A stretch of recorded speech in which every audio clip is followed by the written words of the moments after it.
let me talk about intersectionality for a second. So, Yeah.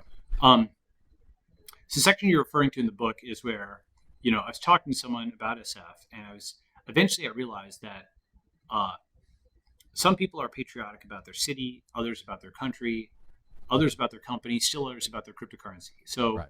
the guy who's like identifies as a New Yorker, for them, the job doesn't, I mean, the job is a way to pay the bills, but what they really care about is Central Park and the bagels Yeah. and the lifestyle Yeah. of New York and so on. And that's like primary to them. They just non-negotiable Yeah. is New York first, right?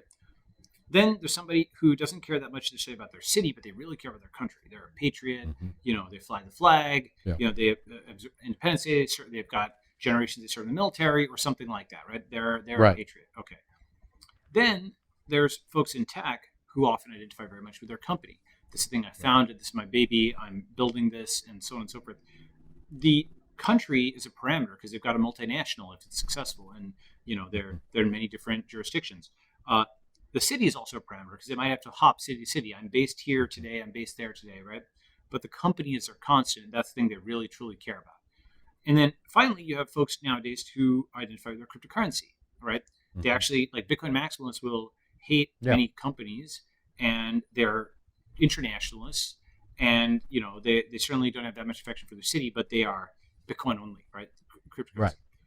And so, kind of once you see this, once you realize, oh, almost everybody's a patriot about something, and that's often the thing. It's the thing they think of as non-negotiable, where a Right. critique of it is often treated as an insult, and they have to get out of their own head to realize that people are sort of critiquing the thing and not themselves, right? For Right. example, as a founder of a company, you will often take negative feedback extremely personally.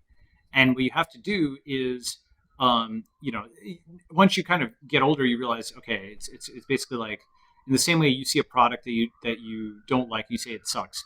It doesn't mean you hate the founders and you hate all the people behind it or whatever. It was like a casual observation, right? Right. You end up making those kinds of observations much less after you built a product because you're like, wow, that was actually really hard to do. Okay.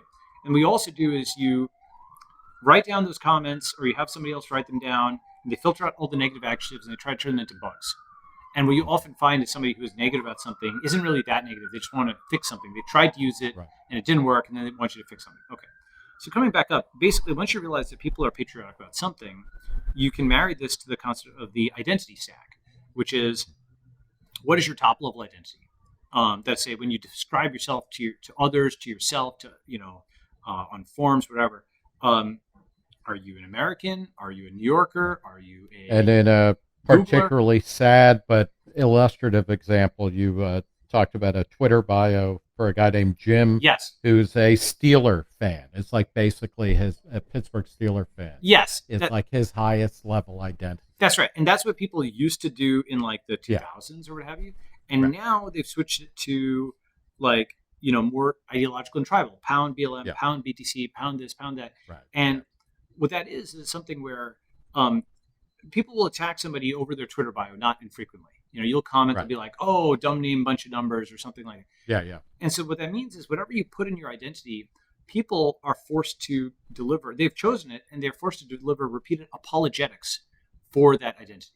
Mhm. Okay. So if you have pound Bitcoin, you're going to defend Bitcoin 10 times a day if you comment on Twitter. If you have pound this, you have pronouns, whatever it is, right? Mhm. And so that is something where it becomes something where when you've vocalized that defense over and over again, where you're fighting for it, you've made that choice, you've identified those things, those moral premises. This is an identity formation process, okay? And those identities don't necessarily map to geography. And so, what you're going to have, this is related to the network state concept, those identities, I think, some of them are conducive to the formation of functional communities, and some of them will be distilled out of the internet into these functional communities. Okay. The other thing you mentioned is intersectionality. So I think I may have this in the book, or this may be in V2, but here's kind of a little bit of observation of that. Intersectionality turns us all into oppressors. And what do I mean by that? So you know how communism, it promised liberation for the workers and the peasants, the workers' paradise, right?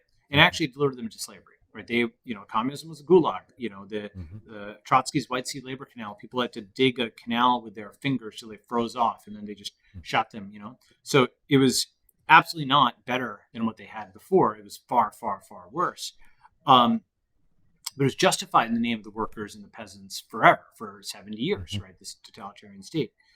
And, intersectionality is comparable in a way, which is it promises, like gains for women and minorities and so on, but several observations. First is it's rare to find an ultra woke person who's actually a fan of a female or minority CEO. They want, in theory, them to become CEOs or leaders and hate all the ones who actually become successful because now they're rich and powerful and successful. So Right. therefore, they should be torn down. Number one. Okay. Number two is with intersectionality, everybody's an oppressor on some axis. For Hmm. example, like 50% of the world is male, and 20% is, so let's say 20%, 10% of the world is white, and 50% is male, and 90% is straight, and 99% is cis, and whatever percent is wealthy, and so on and so forth. They're successful, blah blah. There's a bunch of different axes, and you're probably white or male or straight Hmm. or cis or something else, right? Hmm. And what you find is when you realize this, okay, whenever the establishment wants to attack somebody, what they will do is an algebra where they'll find on what category is this person an oppressor. Hmm. Okay, are Hmm. they a white woman? Well, they're white, so blam, hit them on that, right? Are Yeah. they a black man? Well, toxic masculinity, right? There Right. is a word, a phrase on the shelf Hmm. to delegitimize them, to call them an oppressor, and Right. therefore victimize them on any axis, right? So everybody who kind of buys into the intersectionality thing, it's actually very similar to communism, where all these workers thought, hey, with strikes, we're building collective power and so on and so forth. And there was short-term gains because the Right. strike basically meant that they got redistribution of wealth within a Right. company. Their wages went up. It just made the company less competitive, and it collapsed over the long run. Or they all fell into the gulag in the Soviet Union. Right. With the woke, basically for them, the equivalent of the strike is actually, it's not the factory floor, but it's the social media app that's Hmm. the site of the collective action, and it's the cancellation and the redistribution is not of wealth but of status. Right. Instantly, you get a bunch of likes for saying that somebody is mansplaining or that they're Hmm. white supremacy, whatever it is, one of these phrases. And what that does, though, is it means that the person who's saying, "Oh my God, you're mansplaining today," can be attacked as white supremacist tomorrow. Can be attacked as Right. ex-phobic or whatever. And you've created, I mean, because if the whole point is to constantly be showing oppression, the minute somebody becomes successful, then They're an they have to oppressor. be taken. I mean, it's like there's an old Monty Python sketch with a roadside bandit who steals from the rich and gives to the poor, and then like once he redistributes the income, it's like, oh well, you're rich, so I have to take that back and give it to the formerly rich, et E- cetera. I mean, e- it's a exactly. Exactly. That's right.